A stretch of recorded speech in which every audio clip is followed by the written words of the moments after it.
Well, folks, it was a crucial Week 16 matchup at Lambeau Field. The Packers welcomed in a Saints squad that looked lost for most of the season, except for the beginning. No real identity on offense, a revolving door of injuries, while Green Bay had everything to gain. The stakes? Playoff berth that would cement their legitimacy as an NFC top contender. And let's just say, they certainly made a statement. I've been wanting this shit forever. I've been in the field with whatever they throw at me. Brush it off, pick myself up, moving on to the better. Okay. Hey. Yeah. Ain't no errors, baby. It's a new era. I wake up early feeling rich like I'm cash. Welcome in another episode, a solo episode of Sounds Gouda. I am one of your hosts. My name is Rob Ralph. Jordan Olson, my best friend and co-host, could not be here today. So you are just going to be getting me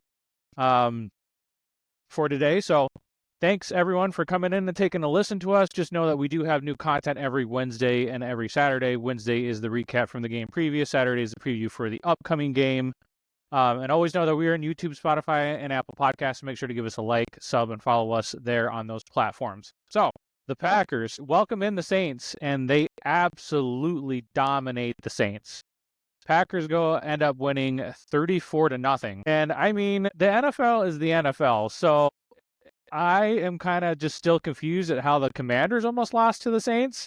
Because Green Bay absolutely dominated this football matchup in just about every aspect that you can imagine.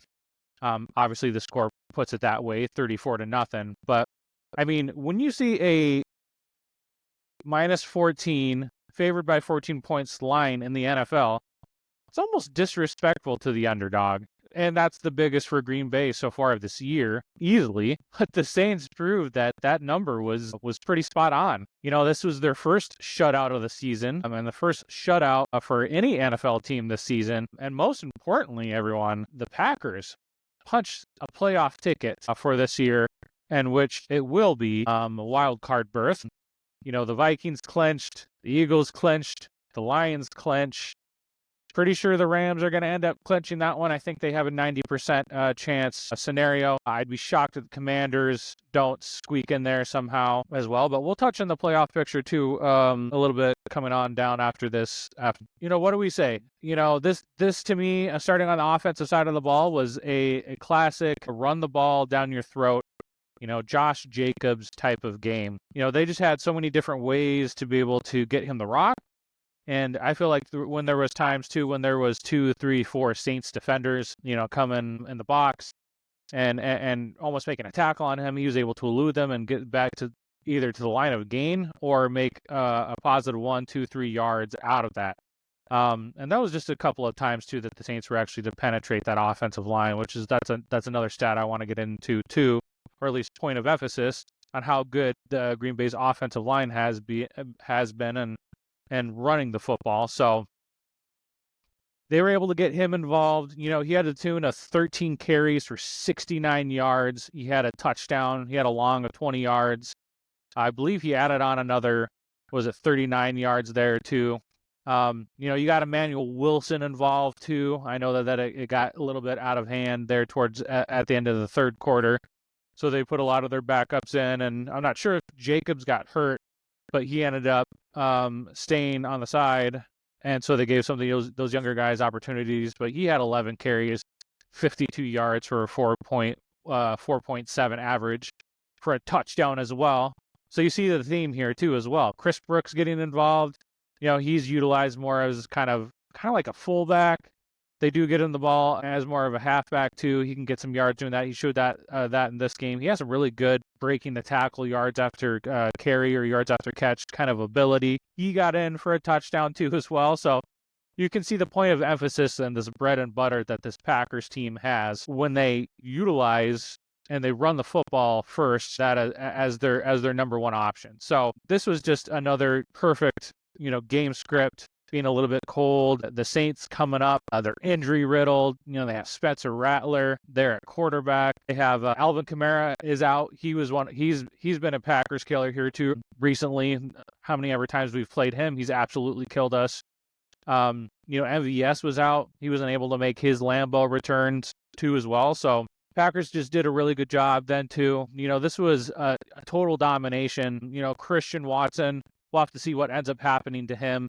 But he had a couple of catches for 23 yards, 11.5 average. He had that jet sweep too, where I think he might have tweaked his knee. So we hope that he's okay. I know that he was out. What was it? The most of that fourth quarter too as well. Jaden Reed getting involved. Everybody, let's go. He caught a deep ball. Can you imagine?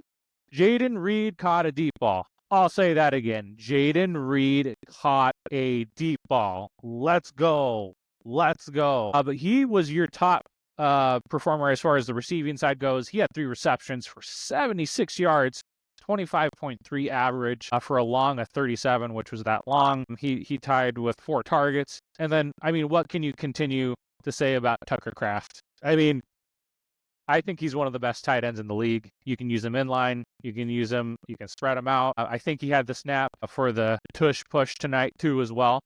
So he's getting involved doing that stuff that way. But, 3 receptions, 63 yards for 21 average. His long was 30 yards on 4 targets. So, again, just absolute domination. And then, getting Romeo Doubs involved too. I think there was a couple third downs, at least one third down for sure, where he caught it. And he seems to be Jordan Love's security blanket. But 2 receptions for 20 yards, along with 15 on 3 targets.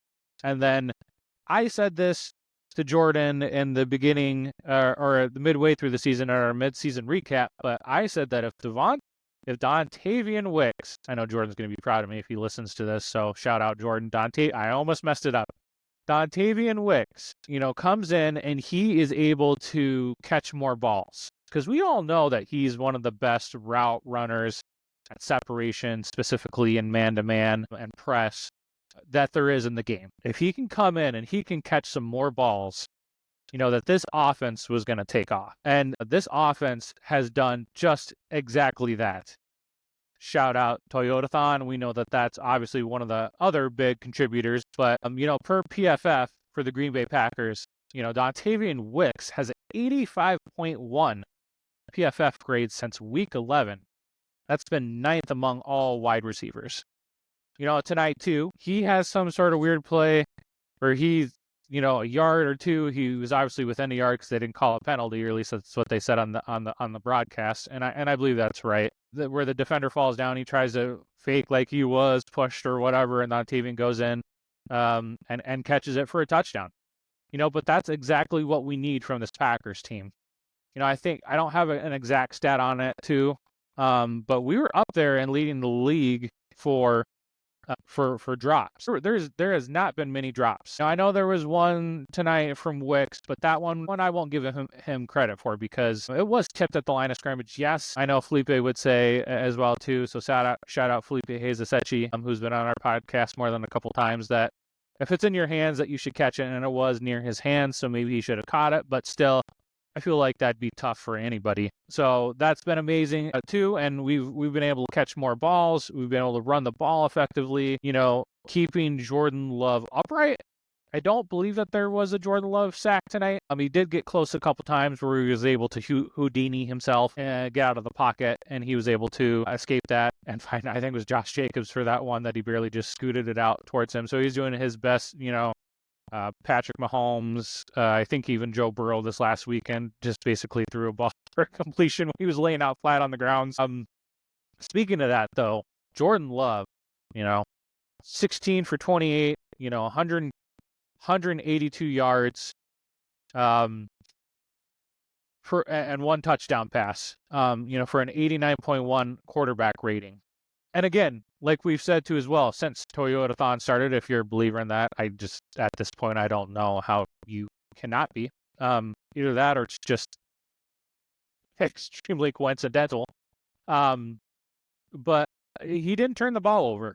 Now, there was one play too where the ball gets, forget what it was, but the ball gets tipped up in the air, and the big Saints defensive line, I think his name was Sanders or whatever. I don't know how the guy did not come down with the ball.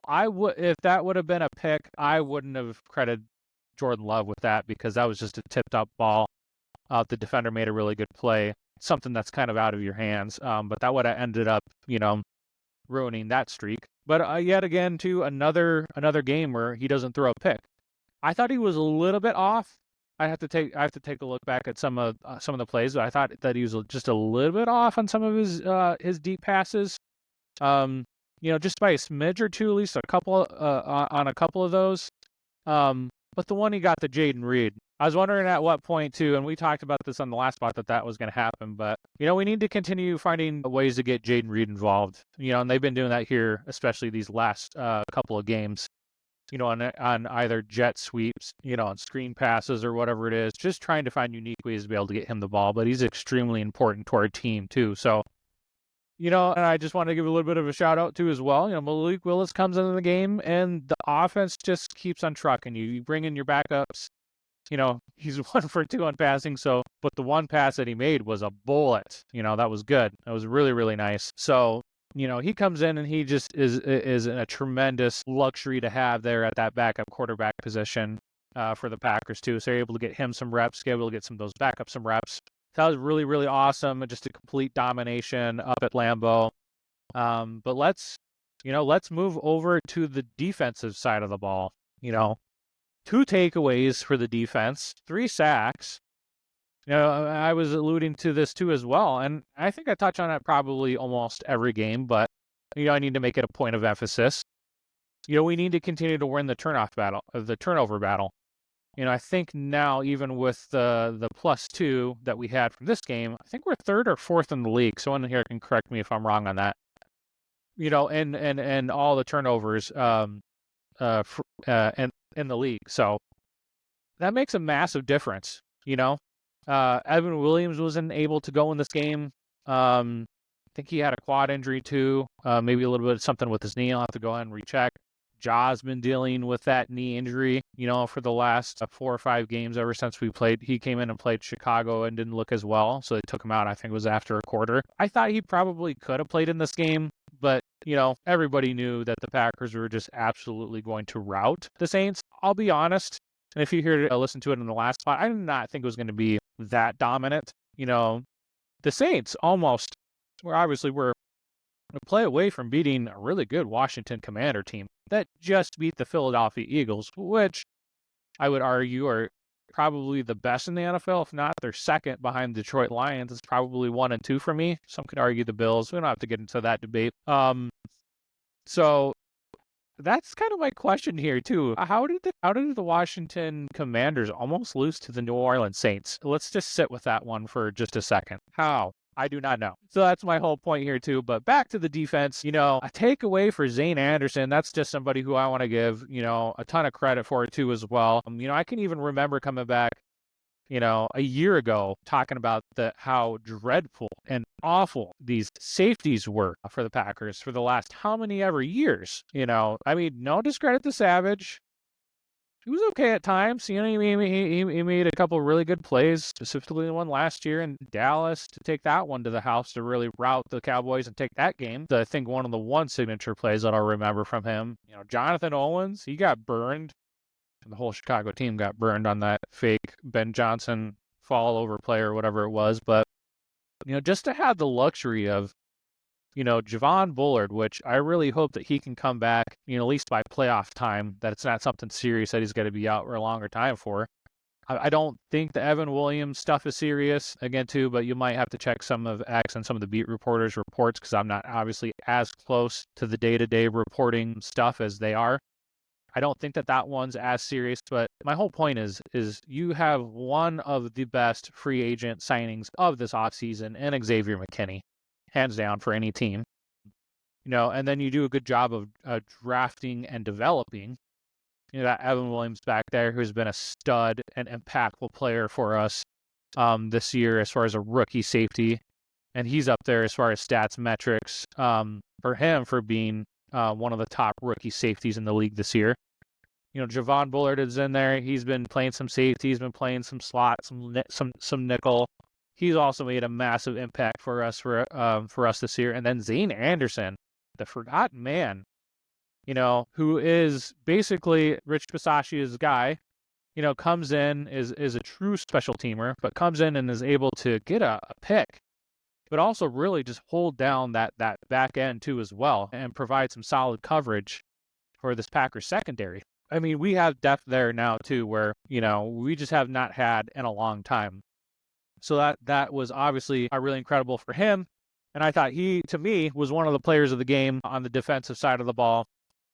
Getting sacks on a halfway decent New Orleans Saints offensive line. I know that they're struggling with some injuries throughout the year. I thought they had their backup center in there for a little bit, but Keyshawn Nixon is another guy that I said that in the previous pod that he needed to have a good game.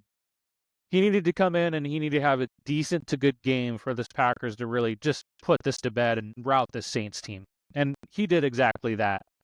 Comes in on a slot corner blitz. Rattler, for some reason, I don't know why, I felt like if I were him, I would have seen him come into my peripheral, but maybe he was just a little bit outside of his peripheral vision. Comes in for the sack. Rattler doesn't see it, kind of just drops, the ball. But, Nixon comes in there off that slot blitz and able to get that. And I think Rashawn Gary ended up recovering that one for our second takeaway too. So that was a sack strip recovery from us, which was obviously critical. And then a ton of really good fourth down stops.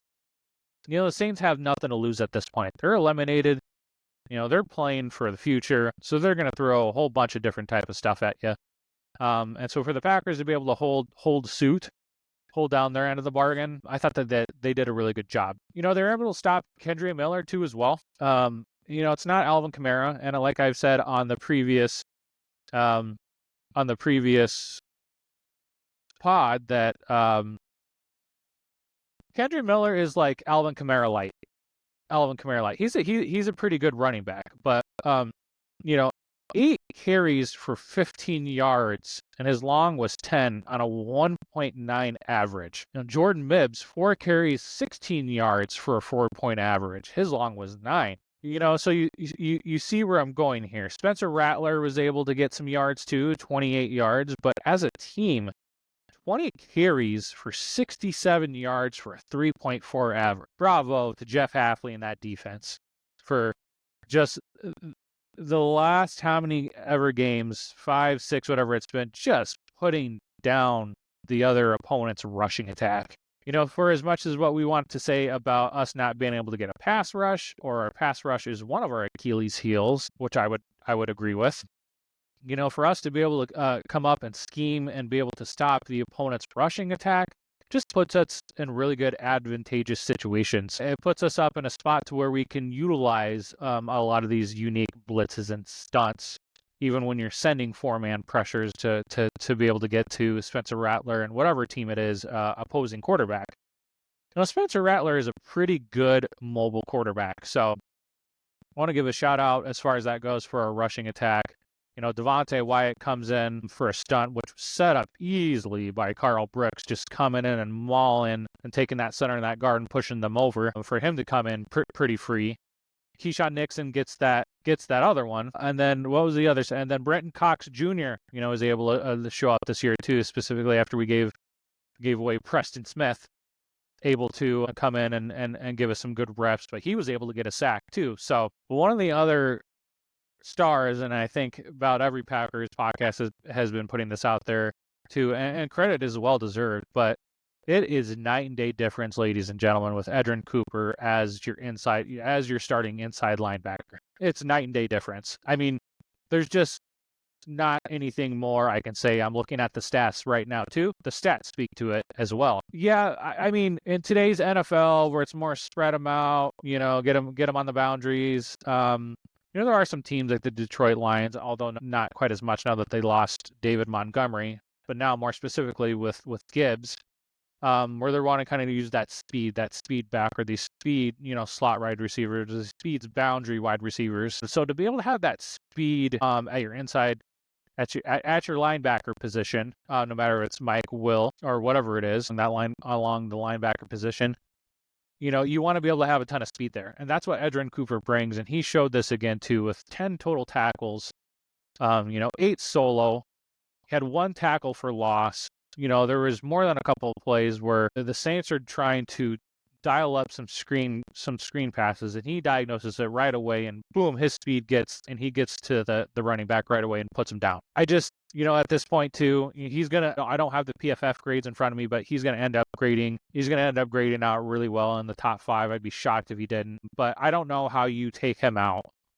The only reason I would ever see for him to be able to take him out is if he doesn't know the totality of the play calls that Jeff Hafley is wanting to use as far as this game goes. So Edren Cooper, we need to continue to have him in there. He makes a tremendous impact. And we need to continue to have him. We need to continue to have him in there. I mean, we'll see what happens when Quay Walker comes back. I just think that he just makes this defense just that much better. So a little bit just to touch on some injury reports too. Like I was alluding to earlier, Christian Watson had the knee. I really, really hope that he's okay. I think it's a precautionary holdout because he was able to come back in and then they had him come back out because I think he was able to tweak it a little bit. Obviously, we have a crucial matchup with the Vikings coming up this Sunday in prime time at 3:30 p.m. Central Standard Time for us. But we'll have to see as far as that one goes. He's been playing really well. He means a lot to this offense. I know that Bo Melton can come in and can give that same sort of kind of Christian Watson-esque type of, but there's no one just quite like Christian Watson with his length, his speed, what he's able to do, what he has done the last couple of games. So I really hope that he can come back and bounce back for us. Quay Walker, we'll have to see as far as what happens with him and when he comes back. I was just alluding to Edren Cooper. I do think Edren Cooper and Eric Wilson are our 2 best linebackers. Quay Walker had been playing good the last 2-3 games too as well, so I'm going to give flowers where flowers are due. But to me, it's Cooper, it's Eric Wilson, and it's Isaiah McDuffie. I think in that exact order right there for me. So, and then Ja, we'll have to see what happens with him. I believe that they're holding him out for the Vikings game. We'll have to see. I'd really hope that he'd have to be 100%. Obviously, we know the history with him and Justin Jefferson, so he's able to shut down Justin Jefferson pretty well. So we'll have to see as far as that one goes. Evan Williams as well. We need to be able to have him back because he's been such an impactful player for us. So with that, let's get a little bit into some look around the league. And since Jordan's not here, I'll give it to myself. Rob, why don't you hit it? Here we go. The Chargers beat down the Broncos in a very entertaining game that was back and forth. The Ravens beat the Steelers in a big divisional matchup. The Rams keep hold of the NFC West by beating the Jets. I believe they are currently in that 3rd spot. We'll touch on that here in a little bit. Commanders win a big and very entertaining NFC East showdown versus the Philadelphia Eagles, and give the Lions some room to breathe too, so all Lions Nation was pretty happy to see that outcome. Falcons take back the NFC South with a win versus the Giants, and the Buccaneers lost to the Cowboys, so that is going back and forth with some of those teams back there, the Falcons to the Buccaneers back to the Falcons. I thought Michael Penix Jr. did operate that offense a lot better, specifically for the Atlanta Falcons too, so we'll have to end up seeing how that one ends up going here down the line. And then the Lions just take care of the Bears in the cold. What can you say about the Bears? Honestly, at some point, you just got to start feeling bad for them. I don't, but the Bears just get absolutely humiliated and dominated by the Detroit Lions. And they're even pulling out weird fumble, I'm going to fall over trick plays on them, which I don't know why they needed to do that on the Chicago Bears because it's the Chicago Bears, but the point was made. So, with the playoff picture headed in, it's looking like this. The Lions, 13-2, clinched. I would be shocked if they don't end up, if somehow they end up losing that number 1 spot. I think they're going to have home field advantage. I think that the whole NFC is going to run through Motown. So, the Eagles are at number 2 at 12-3. Obviously, they clinched a playoff spot, even with a loss to the Washington Manders. But the Rams at 9-6. Obviously, like I was just alluding to, they just won against the Jets. They went all the way out east. They have an 87% chance after that to make the playoffs. The Falcons at 8-7, 55% chance to make the playoffs. With that and a Buccaneers loss, so almost kind of 50-50. That one is probably the closest division. I know the 49ers. The 49ers are out of the playoff race. Let's just give that one. Bravo. Bravo. At least we won't have to play the 49ers. We know that, everyone. But anyway, that NFC South division is the most intriguing one with the Buccaneers and the Falcons so far. And the Rams seems like they're going to end up winning that one with the 49ers and Cardinals out of that division. We'll have to see what ends up happening with the Seahawks. But, them losing to the Vikings and a really good close game almost kind of puts that one to bed. So we'll have to see how that one shapes out. At number 5, the Vikings at 13-2. Obviously, they clinched a playoff spot and will end up being a wild card spot. Packers, who just beat down the Saints, they clinched. So that's 1, 2, 3, 4. That's 4 teams, probably 5, and the Rams, clinching. And then I don't know how the Commanders don't make it in. So that's 6 teams that are almost just about set for the NFC playoffs. And then, like I was just saying too, at number 7, to round it out, the Commanders at 10 and 94% chance to make the playoffs. They have not clinched yet. And then number 8, sitting at 8 right behind is the Buccaneers at 8 and 7. Again, 51% chance to make the playoffs. And then at number 9, and brutal with a couple losses in a row after 4 wins in a row, the Seattle Seahawks at 8 and 7 with a 13% chance to make the playoffs. So not good, but we've seen crazier things happen. So thank you to everybody for coming back in and taking a listen to me this time. We do genuinely appreciate it. Just know that we do have new content every Wednesday and every Saturday. Every Wednesday is the recap from the game previous. Saturday is a preview for the upcoming game. If you know a Packer friend or two, make sure to share it with them. We would genuinely appreciate that. If you are watching on YouTube or Spotify or listening on Spotify and Apple Podcasts, make sure to give us a sub, like, and follow us on those platforms. You can connect with us on X2 as well. I'm at Sounds Gouda, and Jordan is at Olsen Jord. Should be below here on the spanner if you are watching on YouTube. But, we have a massive showdown here coming up with the Minnesota Vikings. Let's hope that they eat their Wheaties, wake up ready to kick some Vikings butt, because we're really going to need this. We have already clinched, but, the Vikings put it on us. They came to Lambeau, so let's head over to US Bank Stadium and put a butt whooping on the Minnesota Vikings. But until next time, Packers Nation, we hope that you have a good morning, a good afternoon, and a good night. Take care. Go Pack, go. Been wanting this shit forever. I've been in the field with whatever they throw at me. Brush it off, pick myself up, moving on to the better. Okay. Hey.